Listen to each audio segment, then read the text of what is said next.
50ஆம் சங்கீதம் 14-15 வசனங்கள். நீ தேவனுக்கு ஸ்தோத்திர பலியிட்டு உன்னதமானவருக்கு உன் பொருத்தனைகளை செலுத்தி ஆபத்து காலத்தில் என்னை நோக்கி கூப்பிடு. ஆண்டவர் சொல்லுகிறார், நீ உன் தேவனுக்கு ஸ்தோத்திர பலியிட்டு உன்னதமானவருக்கு உன் பொருத்தனைகளை செலுத்தி ஆபத்து காலத்தில் என்னை நோக்கி கூப்பிடு. 15ஆம் வசனத்தினுடைய தொடர்ச்சி 14ஆம் வசனத்துல முதலாவது எழுதப்பட்டிருக்கிறார். 14-15 2 வசனத்தை சேர்த்து தான் வாசிக்கணும். தனியா 15வது வசனத்தை வைத்துக்கொண்டு ஆபத்து காலத்துல கூப்பிடுன்னு சொன்னீரே, அப்படி சொல்ல முடியாது. முந்தின வசனத்தை கவனிங்க. நீ ஸ்தோத்திர பலியிட்டு பொருத்தனைகளை செலுத்தி ஆபத்து காலத்துல என்னை நோக்கி கூப்பிடு. அப்போ 14ஆம் வசனத்துல 2 காரியம் சொல்லுகிறான். நீ என்னை நோக்கி கூப்பிடணும். ஆனா என்ன செய்து கூப்பிடணும்? முதலாவது 14ஆம் வசனத்தில் ஆண்டவர் சொல்லுகிறார், தேவனுக்கு ஸ்தோத்திர பலியிட்டு அவரை நோக்கி கூப்பிடு.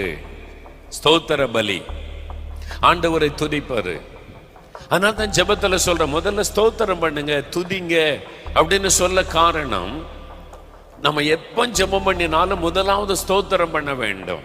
பிலிப்பியர் 4ஆம் அதிகாரம் 6ஆம் வசனத்துல, நீங்கள் ஒன்றுக்கும் கவலைப்படாமல் எல்லாவற்றையும் குறைத்து ஸ்தோத்திரத்தோடு கூடிய ஜெபத்தினாலும் வேண்டுதலினாலும் தேவனுக்கு தெரியப்படுத்துங்கள். அப்பொழுது எல்லா புத்திக்கும் மேலான தேவ சமாதானம் உங்களுக்கு உண்டாகும்.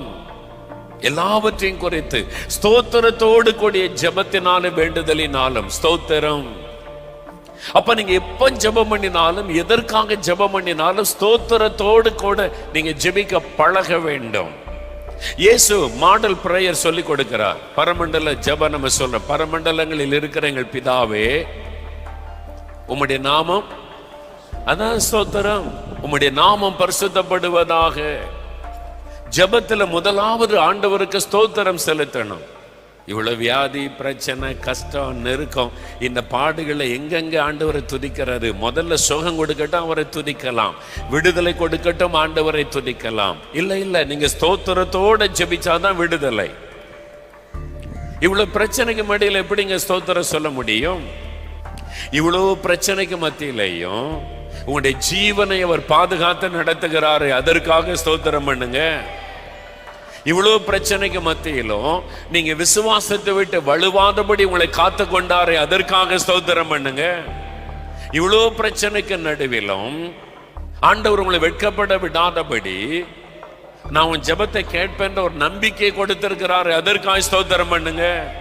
அல்லேலூயா. ஆண்டவரே, நீர் என்னோடு இருக்கிறதுக்காய் ஸ்தோத்திரம், என் ஜெபத்தை கேட்கிறதற்காய் ஸ்தோத்திரம், இந்த பிரச்சனைக்காய் ஸ்தோத்திரம், இந்த போராட்டத்திற்காய் ஸ்தோத்திரம், இதை நீர் மாற்றி தரப்போகிறதற்காய் ஸ்தோத்திரம். அப்படி ஸ்தோத்திரத்தோடு கூட அப்புறம் உங்களுடைய விண்ணப்பத்தை ஏறிடுங்க. எப்ப ஜெபம் பண்ணினாலும். தானியேல் 6:10 தானியேல் ஒரு பெரிய சோதனை, சிங்கக்கபில போடப்படுகிற நெருக்கம். தானியேல் என்ன பண்ணார்? தினம் 3 வேளை ஜெபம் பண்ணி கர்த்தருக்கு ஸ்தோத்திரம் செலுத்தினார் என்று எழுதப்பட்டிருக்கிறது. ஸ்தோத்திரம். அப்ப ஸ்தோத்திரத்தோடு கூட ஜெபிக்க நீங்க பழகணும். ஆண்டவரே, இந்த பிரச்சனைக்காய் ஸ்தோத்திரம், இந்த போராட்டத்திற்காய் ஸ்தோத்திரம், இந்த உபத்திரவத்திற்காய் ஸ்தோத்திரம், இதுக்குள்ள ஒரு நன்மையை நீர் வைத்திருக்கிறதற்காய் ஸ்தோத்திரம், எனக்கு விடுதலை தரப்போகிறதற்காய் ஸ்தோத்திரம். அப்படி ஸ்தோத்திரம் பண்ணிட்டு ஜெபிக்க ஆரம்பிங்க. ஆண்டவருடைய உள்ள மகிழும். சிலருக்கு முறுமுறுப்பு, ஜெபம் என்னத்தை கண்டோம், நாங்களும் ஜெபம் போய் போய் போய் ஒரே பாடுகளை தான் இருக்குது, முறுமுறுத்துக்கிட்டே அப்புறம் ஆண்டவரே அற்புதம் செய்யுன்றது. நீங்க முறுமுறுக்கும் போது யார் சந்தோஷப்படுவா? பிசாசு. எப்பவுமே உன் பக்கத்துல 2 பேர், ஒரு பக்கம் ஆண்டவர் நிற்கிறாரு, இன்னொரு பக்கம் பிசாசு. நீங்க முறுமுறுத்து ஆண்டவர் என்ன செஞ்சிட்டாரு, நான் ஜெபம் என்ன நடந்துட்டு அப்படின்னு பேசணும்னு சாத்தான் கை தட்டுவான். சாத்தானுடைய கூட்டெல்லாம் கை தட்டும். அது யாருக்கு அவமானம்? இயேசுக்கு அவமானம். என்னவோ ரட்சிக்கப்பட உங்க பிள்ளைன்னு சொன்னீரு, உம்முடைய மகன், உம்முடைய மகள் அப்படின்லாம் சொன்னீரு, பார்த்தீங்கன்னா முறுமுறுக்கிறாங்க, கைத்தட்டி சிரிப்பாங்க. இயேசுக்கு அவமானம் ஆயிரும். இவ்வளவு பிரச்சனை போராட்டத்துக்கு நடுவிலும் என் இயேசு எனக்கு நல்லவராகவே இருக்கிறதற்காய் ஸ்தோத்திரம், இந்த பிரச்சனைக்காய் ஸ்தோத்திரம், போராட்டத்திற்காய் ஸ்தோத்திரம், என்னோடு இருக்கிறதற்காய் ஸ்தோத்திரம் சொல்லுங்க. சாத்தான் வெட்கப்பட்டு போவான், தேவதூதெல்லாம் கை தட்டுவாங்க. அல்லேலூயா. ஆண்டவர் பெருமையா சொல்வார், பாரு என் பிள்ளை எவ்வளவு உபத்திரம் வந்தாலும் என் பிள்ளை என்ன முறுமுறுக்க மாட்டான், முறுமுறுக்க மாட்டாள், எனக்குள்ள சந்தோஷமா இருப்பாங்க. அப்படின்னு இயேசு சந்தோஷப்படுவார். அப்போ உடனே ஆண்டவர் அற்புதம் செய்வார். ஆமென். அப்ப என்ன நடந்தாலும் ஆண்டவரை துதிக்க பழகணும். அல்லேலூயா சொல்லுங்க. அப்ப பரீட்சையில வெற்றி பெற்றாலும் ஸ்தோத்திரம், தோல்வி அடைஞ்சாலும் அவங்க தான் உண்மையான விசுவாசி. தோல்வி அடைஞ்ச உடனே நான் தற்கொலை பண்ணி செத்துறேன், எனக்கு ஏன் மார்க் கொடுக்கல, நான் ஜெபம் பண்ணலையா, அப்ப ஆண்டவருக்கு மேல அன்பே இல்லைன்னு சொன்னா நீ விசுவாசியே இல்லை. சும்மா மார்க்குக்காக ஆண்டவரை தேடுற ஆளு. உனக்காக உயிரையே கொடுத்திருக்காரே, உனக்காக ரத்தமே சிந்தி இருக்கிறாரே, அவர் தவறு செய்வாரா? நல்லா படிச்ச உண்மைதான், நல்ல ஜெபம் பண்ண உண்மைதான், 2 மார்க்கு குறைஞ்சு போச்சு, இந்த 2 மார்க்கு குறைஞ்சு போனதற்காக ஸ்தோத்திர ஆண்டவரேன்னு சொல்லு. அதுக்குள்ள ஒரு நன்மையை கர்த்தர் வைத்திருப்பார். ஆமென். அவர் சகலத்தின் நன்மைக்கு ஏதுவாய் நடத்துகிற தேவன். அதனால எல்லாவற்றிற்கும் ஸ்தோத்திரம் சொல்லுங்க. ஸ்தோத்திரத்தோட ஜெபம் பண்ண பழகுங்க. ஆண்டவரே எனக்கு இப்படி ஒரு நல்ல வாய்ப்பை கொடுத்தீரே ஸ்தோத்திரம். எல்லாத்துக்கும் ஸ்தோத்திரம் பண்ண பழகுங்க. ஒரு தண்ணி குடிச்சா கூட இந்த தண்ணிக்காக ஸ்தோத்திர ஆண்டவரேன்னு குடிங்க. சாப்பாடு உட்கார்ந்து அந்த சாப்பாட்டுக்காக ஸ்தோத்திர ஆண்டவரேன்னு சொல்லுங்க. எத்தனை பேருக்கு சாப்பாடு கொடுத்து வைக்கல, உங்களுக்கு அந்த சாப்பிடக்கூடிய அந்த நல்ல ஆரோக்கியத்தை, அந்த பாக்கியத்தை கர்த்தர் தந்திருக்கிறார். ஆண்டவரை துதிங்க. இந்த வீட்டுக்காக ஸ்தோத்திர ஆண்டவரேன்னு சொல்லுங்க. ஒரு பஸ்ல ஏறினீங்கன்னா இந்த பஸ் எனக்கு பிரயாணம் பண்ண கொடுத்தீரே உமக்கு ஸ்தோத்திரன்னு சொல்லுங்க ஆண்டவர்கிட்ட. நான் அப்படி ஒவ்வொன்றுக்கும் ஆண்டவரை துதிப்பேன். ஒவ்வொரு சின்ன சின்ன சின்ன காரியத்துக்கும் ஆண்டவரை துதிக்க பழகுங்க. பிரயாணத்துல போறீங்க, பஸ்ல கொஞ்ச தூரம் போனோன்னு இதுவரை பத்திரமா கொண்டு வந்தீர ஸ்தோத்திரன்னு துதிங்க. அடுத்தாப்புல உங்களை பத்திரமா கர்த்தர் கொண்டு போவா. எல்லாத்துக்கும் ஸ்தோத்திரம் சொல்லுங்க. ஆண்டவரே எதுக்காக ஸ்தோத்திரம், எனக்கு நல்ல நண்பர்களை தந்திருக்கிறீரே உமக்கு ஸ்தோத்திரம். ஒவ்வொன்றுக்கும் ஆண்டவருக்கு நன்றி ஸ்தோத்திரம் சொல்லி ஜெபிக்க பழகுங்க. ஸ்தோத்திரத்தோடு கூடிய ஜெபம். முறுமுறுத்துக்கிட்டே ஜெபம் பண்ணக்கூடாது. ஆண்டவரை குறை சொல்லிக்கிட்டே ஜெபம் பண்ணக்கூடாது. ஸ்தோத்திரத்தோட ஜெபிக்கணும். அப்போ ஆண்டவர் உங்களுக்கு விடுதலை தருவார். ஆமென். அல்லேலூயா. மூன்றாவதாக கடைசியாக ஆண்டவர் சொல்றாரு, உன் தேவனுக்கு ஸ்தோத்திர பலியிட்டு உன்னதமானவருக்கு உன் பொருத்தனைகளை செலுத்தி கர்த்தரை நோக்கி கூப்பிடு. பொருத்தனைகளை செலுத்தி கூப்பிடணுமா? பொருத்தனை, உன் பொருத்தனைகளை செலுத்தி கர்த்தரை நோக்கி கூப்பிடு. பொருத்தனைன்னா நம்ம ஒரு ஈஸியான பொருத்தனை இருக்கு, செலவே இல்லாத பொருத்தனை தான் நம்ம பண்ற பொருத்தனை. என்ன பொருத்தனை பண்ணுவோம்? ஆண்டவரே எனக்கு சுகம் கொடுத்துட்டா நான் அடுத்த மாசம் திறப்பின் வாசல் ஜெபத்தில் வந்து சாட்சி சொல்லிடுவேன். அதுக்கு ஏதாவது செலவு இருக்குதா? செலவே இல்லாத பொருத்தனை தான் நம்ம பண்றோம். விவரமான பொருத்தனை பண்றது, நான் சாட்சி சொல்லிடுவேன் மேடையில் ஏறி, அவ்வளவுதான். இந்த மாதிரி பொருத்தனை அல்ல. அன்னாள் ஒரு பொருத்தனை பண்ற பாருங்களேன். 1 சாமுவேல் 1ஆம் அதிகாரம் 11ஆம் வசனம் வாசிக்க கேட்போம்.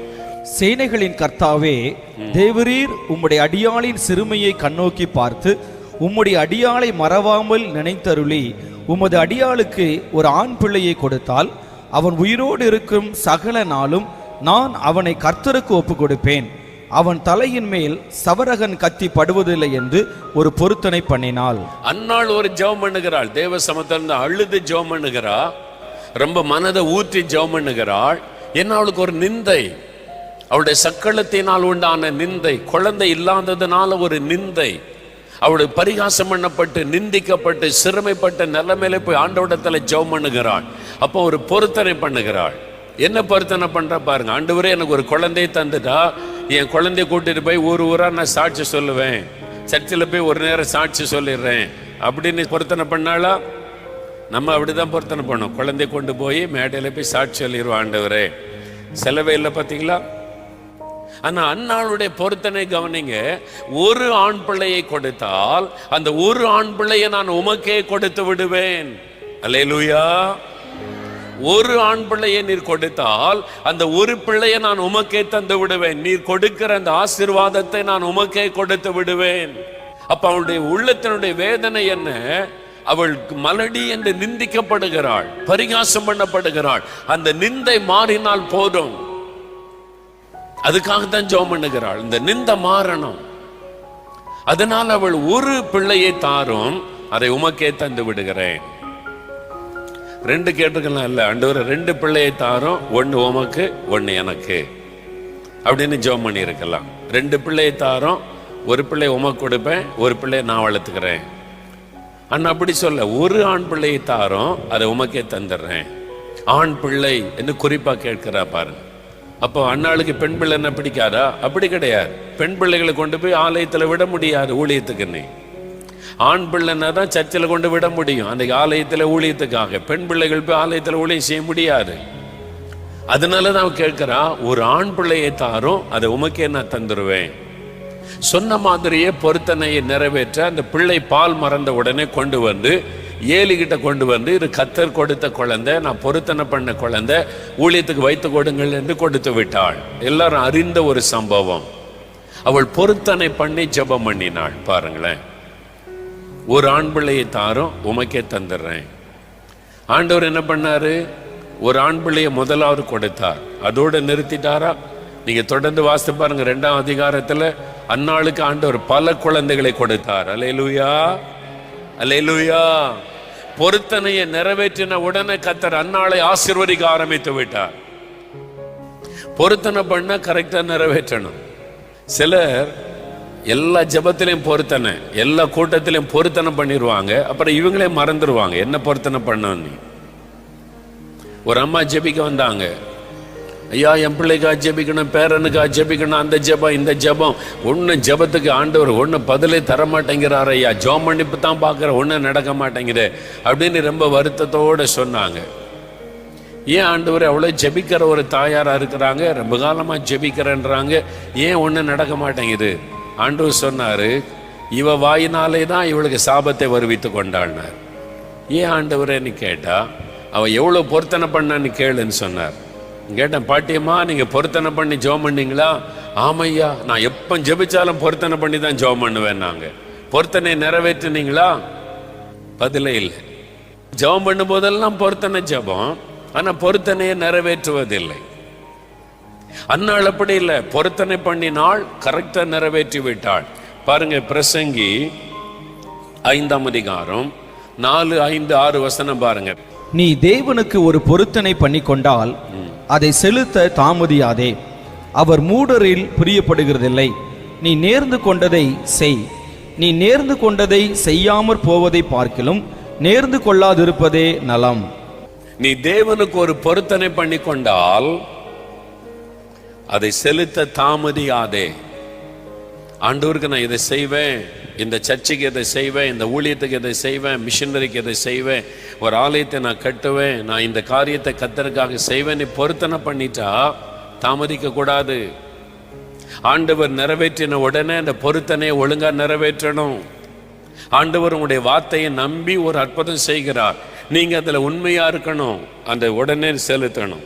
நேர்ந்து கொண்டதை செய்யாமல் இருப்பதை பார்க்கிலும் நேர்ந்து கொள்ளாமல் இருப்பதே நலம். பொருத்தனை பண்ணி செலுத்தாட்டா அது சாபமாகிவிடும். அதனால பொருத்தனை பண்ணாமலே நீங்க ஜெபிக்கலாம். கட்டாயம் பொருத்தனை பண்ணி தான் ஜெபிக்கணும் அவசியம் கிடையாது. பொருத்தனை பண்ணியும் ஜெபிக்கலாம். ஆண்டவர் அதே நமக்கு வைத்திருக்கிறார். விசுவாசத்தோட பொருத்தனை பண்ணாமலும் ஜெபிக்கலாம். ஆனா ஒரு பொருத்தனை பண்ணா கட்டாயம் நிறைவேற்றிடணும். அதான் நம்ம பார்க்கிறோம். அடுத்த வசனம் பாருங்க. உன் மாம்சத்தை பாவத்துக்குள்ளாக்க உன் வாய்க்கு இடம் கொடாதே. உங்க வாய்னால சொல்றீங்க பாருங்க பொருத்தனை, நீங்க பாவம் செய்யறதுக்கு இடம் கொடாதிருங்க. அது புத்தி பிசகினால் செய்தது என்று தூதனுக்கு முன் சொல்லாதே. தேவன் உன் வார்த்தைகளினாலே கோபம் கொண்டு உன் கைகளின் கிரியையை அழிப்பானேன்.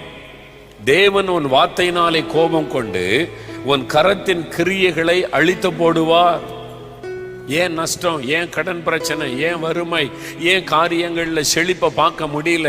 நீங்க பொருத்தனை பண்ணி செலுத்தல. நீங்க பொருத்தனை பண்ணி அதை செலுத்தாததுனால உங்களுடைய வருமானம் பாதிக்கப்படுகிறது, கரத்தின் கிரியைகள் அழிக்கப்படுகிறது, வியாதிகள், வேதனைகள், நஷ்டங்கள், இழப்புகள், ஆஸ்பத்திரி செலவுகள். நீங்க பொருத்தனை பண்ணினதை நிறைவேற்றவில்லை. கவனம். ஆண்டவருக்கு ஒரு பொருத்தனை பண்ண கரெக்டா நிறைவேற்றணும். நான் இந்த ஊழியத்துக்கு இதை செய்வேன்னா செய்யணும், அப்படி இல்லைன்னா அதை எழுதக்கூடாது, பொருத்தனை பண்ண கூடாது, தீர்மானம் பண்ண கூடாது. மிஷினரி நான் தாங்குவேன்னா அதுல உண்மையா செய்யணும், அப்படி இல்லைன்னா செய்யக்கூடாது. நீங்க அவசரப்பட்டு ஃபில்லப் பண்ணாதங்க, அவசரப்பட்டு நிரப்பாதங்க. ஜெபம் பண்ணி உங்களால முடிந்ததை செய்ய தீர்மானம் பண்ணுங்கள். சிலர் அவசரப்பட்டு எல்லாத்தையும் வாங்கி நிரப்பி நிரப்பி கொடுப்பாங்க, ஒண்ணுக்கும் ஜெபமும் பண்ண மாட்டாங்க, காணிக்க அனுப்ப மாட்டாங்க. அதனால என்ன விளைவு? உங்களுடைய ஆசீர்வாதத்தை நீங்க பாதிக்கப்பட இடம் கொடுக்கிறீங்க. உங்களுடைய கரத்தின் கிரியைகள் அழிக்கப்படுகிறது. நீங்க பொருத்தனை பண்ணி செலுத்தாததுனால சாபம் உங்கள் மேல வந்திருக்கிறது. கவனம். சும்மா அவசரப்பட்டு எல்லாத்தையும் நிரப்பி கொடுக்காதங்க. ஒரு முறைக்கு 2 முறை ஜெபம் பண்ணுங்க. அதை கரெக்டா ஆண்டவர் வழி நடத்தினா செய்யுங்க. அதுல உண்மையா இருங்க, சின்சியரா இருங்க. இயேசுடிக்கிறார், ஊழியத்தின் மூலம் 250 மிஷனரி தாங்குகிறோம், பல காரியங்களை ஜெபம் பண்ணி தீர்மானிக்கிறோம். அதெல்லாம் ரெக்கார்டு வச்சோம். எவ்ரி மந்த் கரெக்டா அந்த பணம் அனுப்புறோமா செக் பண்ணிக்கிட்டே இருப்போம். நான் கேட்டுக்கிட்டே இருப்பேன், பணம் அனுப்பி இருக்குதா எல்லாருக்கும். மிஷினரிகளுக்காக தர வேண்டிய மக்கள் கொடுக்கறதுக்கு முன்னால நம்ம பணம் போயிடணும். யார் தந்தாலும் தரட்டாலும் மிஷினரிகளுக்கு பணம் அனுப்பிடணும். இந்த ஆலயம் கட்ட பணம் அனுப்பிடணும். இந்த தேவையை நமக்கு வாக்கு கொடுத்துட்டோம், அதை நிறைவேற்றணும். அதுல கரெக்டா இருக்கணும். அப்பதான் கர்த்தர் ஆசீர்வதிப்பார். சிலர் இஷ்டத்துக்கு வாக்கு கொடுக்கிறது, பொருத்தனை பண்றது, அதை நிறைவேற்றுவதில்லை. அது ஒரு சாபமாய் மாறிவிடுகிறது. நிறைய கிறிஸ்தவர்கள் அதனால பாதிக்கப்பட்டிருக்கிறாங்க. நீங்க மறந்திருப்பீங்க, ஆனா கர்த்தர் அதை ஞாபகத்தில் வச்சிருப்பார். நீ வாக்கு கொடுத்தியே, நீ எனக்கு சொன்னியே, அப்ப அது ஏமாத்து தானே, என்னை ஏமாத்திக்கிட்டு இருக்கிறியா? நான் எப்படி உன்னை ஆசீர்வதிக்க முடியும்? அந்த தவறு இந்த ஆண்டவர்கிட்ட இன்னைக்கு மன்னிப்பு கேளுங்க. ஆண்டவரே, நான் பொருத்தனை பண்ணி செலுத்தாத பாவத்தை மன்னியும், நான் பொருத்தனை பண்ணி செய்யாத பாவத்தை எனக்கு மன்னியும், நான் பொருத்தனை பண்ணி அதை நிறைவேற்றாமல் போய்விட்டேனே நீ மன்னியும், நான் அவசரப்பட்டு எல்லாத்துக்கும் வாக்கு கொடுத்து விடுகிறேன், அதை நிறைவேற்றாமல் போய்விடுகிறேன், நீ மன்னியும். அது ஒரு பாவம். மனம் திரும்புங்க, ஆண்டவர் உங்களுக்கு இறங்குவார். பொருத்தனை பண்ண கரெக்டா நிறைவேற்றிடணும். யாக்கோபு ஒரு பொருத்தனை பண்றார் பாருங்களேன். யாக்கோபுடைய பொருத்தனை ஆதியாகமம் 28ஆம் அதிகாரம் 22ஆம் வசனம் பாருங்க. ஆதியாகமம் 28:22. நான் தூணாக நிறுத்தின இந்த கல் தேவனுக்கு வீடாகும், தேவரீர் எனக்கு தரும் எல்லாவற்றிலும் உமக்கு தசம பாகம் செலுத்துவேன் என்று சொல்லி பொருத்தனை பண்ணி கொண்டான். யாக்கோபு ஒரு பொருத்தனை பண்றார். தேவரீர் எனக்கு கொடுக்கும் எல்லாவற்றிலும் நான் தசம பாகம் செலுத்துவேன், தசம பாகம் கொடுப்பேன் என்று ஒரு பொருத்தனை பண்ணி கொண்டார். தசம பாகம் அப்புறம் கர்த்தருடைய கட்டளையாய் மாறிவிட்டது. நியாயபரமான காலம் வரும்போது தொடர்ந்து ஆண்டவர் கட்டளையா கொடுத்தார். 10ல் 1 கர்த்தருக்குரியது, தசம பாகம் கர்த்தருக்குரியது. ஒரு தீர்மானம். யாக்கோபு தசம பாகத்தை கர்த்தருக்கு கொடுப்பேன்னு பொருத்தனை பண்ணினார். அதனுடைய விளைவு என்ன தெரியுமா? அவர் ஒரு கோலோட போகிறார். திரும்பி வரும்போது பிள்ளைகள், சொத்துக்கள், ஆடுகள், மாடுகள், ஒட்டகங்கள், கோடிக்கணக்கான மதிப்பான சொத்துகளோடு திரும்பி வருகிறார். கர்த்தர் அவரை ஆசீர்வதித்தார். அந்த பொருத்தனையிலே உண்மையாய் இருந்ததுனால, தசம பாகத்தை கர்த்தருக்கு கொடுத்ததுனால. தசம பாகம் கர்த்தருக்குரியது. சிலர் இருக்கிறாங்க, வயல் நிலத்துல விளையுது, தேங்காய் வெட்டுறீங்க, தென்னந்தோட்டத்துல தேங்காய் பறிக்கிறீங்க. 1000 தேங்காய் பறிச்சா கூட 2 தேங்காய் சர்ச்சு கொண்டு வருவாங்க, பிள்ளைகள் கொண்டு வரும். கர்த்தருக்கு முதல் பலனை கொண்டு வந்தோம், சர்ச்சில் கொண்டு வந்து வைப்பாங்க. 2 தேங்காய் அல்லது 5 தேங்காய் வைக்கிறத பெருமையாக கொண்டு வந்து வைப்பாங்க. கர்த்தர் நாங்கள் தோட்டத்தில் இன்னைக்கு தேங்காய் வெட்டினா முதல் பலன் கர்த்தருக்கு. அங்கே 1000 தேங்காய் வெட்டியிருப்பாங்க. 1000 தேங்காய்னா தசம பாகம் எத்தனை? 100 தேங்காய் வரணும் கர்த்தருக்கு. ஆனால் அங்கே கொண்டு வர்றது 2. அதை பெருமையாக கொண்டு வந்து வைப்பாங்க, நான் கர்த்தருக்கு கொடுக்குறேன்னு. 100 தேங்காய் கொடுக்க வேண்டிய இடத்துல 2 தேங்காய் கொடுத்தா மீதி 98 தேங்காயை திருடி இருக்கிறீங்கன்னு அர்த்தம். யாருக்கிட்ட திருட? ஆண்டவர் சொன்ன திருட. நான் இப்படி ஒன்று ஆசீர்வதிக்கிறது நம்ம தெரியாம இருக்கிறோம். வசனம் சொல்லுகிறது தசம பாகம் கர்த்தருக்குரியது. 100 மூட்டை நெல் அறுவடை செய்தீங்கன்னா அந்த 100 மூட்டையில கர்த்தருக்குரியது எவ்வளவு? 10 மூட்டை கர்த்தருக்குரியது. இவங்க 1 மூட்டை கொண்டு வந்து வச்சுட்டு நம்ம பெருமையா சாட்சி சொல்லுவாங்க, கர்த்தர்களை ஆசீர்வதித்தார், 1 மூட்டை கொடுத்திருக்கிறோம் அப்படின்னு சொல்லி. மீதி 9 மூட்டை திருடி இருக்கிற கர்த்தர் சொல்லுவார், நீ திருடன், கள்ளன், நீ திருடனா இருந்துகிட்டு என்கிட்ட வந்து நடிக்கிறியா? இதான் ஆசீர்வாதம் இல்லை நிறைய பேருக்கு. தசம பாகம் கர்த்தருக்குரியது. அது வயல் நிலத்துல இந்த நெல்லா இருக்கலாம், தென்னந்தோட்டத்தில் இந்த தேங்காவா இருக்கலாம், அல்லது உங்களுடைய பழத்தோட்டத்தில் இந்த பழங்களாக இருக்கலாம், நீங்க வாங்குற சம்பளமா இருக்கலாம், உங்களுடைய வியாபாரத்துல உண்டாகிற வருமானமா இருக்க, லாபத்தை கணக்கு பார்த்து அந்த லாபத்துல 10ல் 1 கர்த்தருக்குரியது. 10,000 ரூபாய் சம்பளம் வாங்குனீங்கன்னா கர்த்தருக்குரியது எவ்வளவு? 1000 ரூபா. ஆனா இவங்க 100 ரூபா காணிக்க வச்சுட்டு ரொம்ப பயபக்தியா வருவாங்க. 1000 ரூபா ஆண்டவர் பாப்பார். நீ என் பணத்தை திருடிட்டு சர்ச்சில் வந்து பயபக்தியா முழங்கால் போட்டு ஜெபம் பண்றியா? இதான் ஆசீர்வாதம் இல்லை நிறைய கிறிஸ்தவ குடும்பங்கள்ல. உங்களுடைய பிசினஸ்ல கணக்கு போன லாபம், வரவு எவ்வளவு, செலவு எவ்வளவு, மிஞ்சின லாபம் எவ்வளவு கணக்கு போட்டு லாபத்துல 10ல் 1 கர்த்தருக்கு. யாக்கோபு அவன் பொருத்தனை பண்ணி, நான் தசம பாகத்தை கர்த்தருக்கு கொடுப்பேன். தசம பாகம் கர்த்தருக்குரியது. வருமானத்துல செலவெல்லாம் கழிச்சிட்டு அந்த மிஞ்சின லாபத்துல தசம பாகம் கர்த்தருக்குரியது.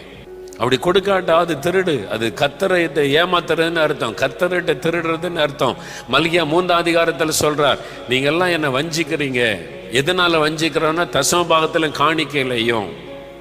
அதனால கவனமா இருக்கணும். நம்ம பொருத்தனை பண்ணா கரெக்டா செலுத்தணும். தசம பாகம்னா 10ல் 1 தசம பாகம் கரெக்டா கர்த்தருக்கு செலுத்தணும். லட்ச லட்சமா வருமானம் வரும், 1000 ரூபாய் காணி கொடுத்துட்டு ரொம்ப பெருமையா சொல்லுவாங்க, நானும் ஒரு மிஷினரி தாங்குறேன். ஒழுங்கா நீங்க தசமபாகம் கொடுத்தா உங்க மூலமா 10 மிஷினரி அனுப்பலாம். ஆனா ஒரு மிஷினரி அனுப்பிட்டு நாங்களும் மிஷினரி தாங்குறோம்னு சாட்சி சொல்லிக்கிட்டே இருப்பீங்க. கர்த்தர் பார்த்துக்கிட்டே இருப்பார். ஒரு நாள் அந்த ஆசீர்வாதம் எல்லாம் குறைய ஆரம்பிக்கும். ஏன் நமக்கு இது நடக்குது? ஏன் இந்த ஆசீர்வாதம் இல்லை? ஏன் விடுதலை இல்லை? யோசித்து பாருங்க. ஆண்டவர் சொல்றார், பொருத்தனை கரெக்டா இருக்கணும். கர்த்தருடைய வசனத்தின்படி நம்ம ஒப்பு கொடுக்கணும். வசனத்தின்படி வாழ அர்ப்பணித்துக் கொள்ளணும். தசம பாகம் கர்த்தருக்குரியது என்பதில் கவனமா இருக்கணும். உடைய வருமானத்துல கணக்கு போட்டு கர்த்தருக்கு கொடுத்துடணும். தசம பாகம் கர்த்தருக்குரியதுன்னு சொல்லி அதான் ஆண்டவர் சொல்லுகிறார். நீ தேவனுக்கு ஸ்தோத்திர பலியிட்டு நீ பொருத்தனைகளை செலுத்தி ஆபத்து காலத்தில் என்னை நோக்கி கூப்பிடு, நான் உன்னை விடுவிப்பேன், நீ என்னை மகிமைப்படுத்துவாய். கர்த்தர் வாக்கு மாறாதவர், சொல் தவறாதவர். இன்றைக்கு ஆண்டவரிடத்துல சொல்லுங்க, ஆண்டவரே நான் உமக்கு ஸ்தோத்திர பலிகளை ஏறெடுக்கிறேன், நான் பொருத்தனைகளை கரெக்டாக நான் செலுத்துகிறேன், இந்த ஆபத்து நேரத்தில் கூப்பிடுகிறேன், எனக்கு ஒரு விடுதலை வேணும். இன்றைக்கு நீங்க கூப்பிடும் போது அற்புதம் நடக்க போகிறது. இப்பொழுது அற்புதம் நடக்க போகிறது. இந்த வசனத்திற்கு அர்ப்பணித்து நீங்கள் கூப்பிடும் போது அற்புதம் நடக்க போகிறது. விடுதலை நீங்கள் பெற்றுக்கொள்ள போகிறீர்கள்.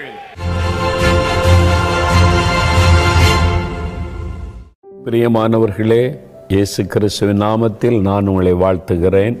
ஆண்டவர் இந்த செய்தியின் மூலம் உங்களோடு பேசி இருக்கிறார். ஆபத்து காலத்தில் நோக்கி கூப்பிடு, நான் உன்னை விடுவிப்பேன். உங்களுக்கு வாக்கு கொடுத்து விட்டார். நீ எந்த ஆபத்தில் இக்கட்டில் இருந்தாலும் இன்றைக்கு உங்களுக்கு விடுதலை. ஆண்டவர் இந்த விடுதலை கொடுத்து உங்களை மகிழ பண்ண போகிறார். நீங்க வேணா பாருங்க, அற்புதமான மாற்றத்தை காண்பீங்க. ஆனா நீங்க அவரை நோக்கி கூப்பிடணும். அதான் ஆண்டவர், என்னை நோக்கி கூப்பிடு, என்னை நோக்கி ஜெபம் பண்ணு, பிரார்த்தனை பண்ணு அப்படின்னு ஆண்டவர் சொல்றார். இயேசுவே என்றவுடைய நாமத்தை சொல்லி கூப்பிடுவாரு. கூப்பிடும்போது ஸ்தோத்திர பலியிட்டு என்னை நோக்கி கூப்பிடுன்னு சொல்லி சங்கீதம் 50:14 ஆண்டவர் சொல்லி இருக்கிறார். நாம் ஜெபிக்கலாம். தகப்பனே, உம்முடைய வாக்கு தத்தத்தை நாங்கள் விசுவாசிக்கிறோம். ஆபத்து காலத்தில் என்னை நோக்கி கூப்பிடு, நான் விடுவிப்பேன் என்று வாக்கு கொடுத்ததை விசுவாசிக்கிறோம். இதோ இந்த குடும்பம், இந்த சகோதரன், இந்த சகோதரி, இந்த பிள்ளைகள் ஆபத்தான நிலைமையில் இருக்கிறாங்கப்பா. அவர்களோடு சேர்ந்த நானும் ஜெபிக்கிறேன். நீர் இந்த ஜெபத்தை கேட்டு அற்புதம் செய்ய போகிறதற்காய் ஸ்தோத்திரம். ஸ்தோத்திரத்தோடு கூட நாங்கள் இப்பொழுது ஜெபிக்கிறோம். இதோ இந்த பிள்ளைகளுடைய வாழ்க்கையில இந்த போராட்டங்கள் விலகட்டும் இயேசு கிறிஸ்துவின் நாமத்தினால். ஒரு விடுதலை வரட்டும் இயேசு கிறிஸ்துவின் நாமத்தினால். அவருடைய மனதில் இருக்கிற பயங்கள், துக்கங்கள், வேதனைகள் இப்பொழுதை மறையட்டும் இயேசுவின் நாமத்தின். வியாதியோட, பலவீனத்தோடு, ஆபத்தான சூழ்நிலையில இயேசுவே சுகம் தாங்க, விடுதலை தாங்க ஜெபிக்கிறாங்களே, உங்க தழும்புள்ள கரம் இப்பொழுது வைக்கப்படட்டும் இயேசு கிறிஸ்துவின் நாமத்தில். அந்த நோய்கள் விலகட்டும், அந்த மரண படுக்கைகள் இயேசுவின் நாமத்தில் மாறட்டும். ஐயோ, இது தீர்க்க முடியாத வியாதி என்று கலங்கி நிற்கிற பிள்ளைகளை பாரும்.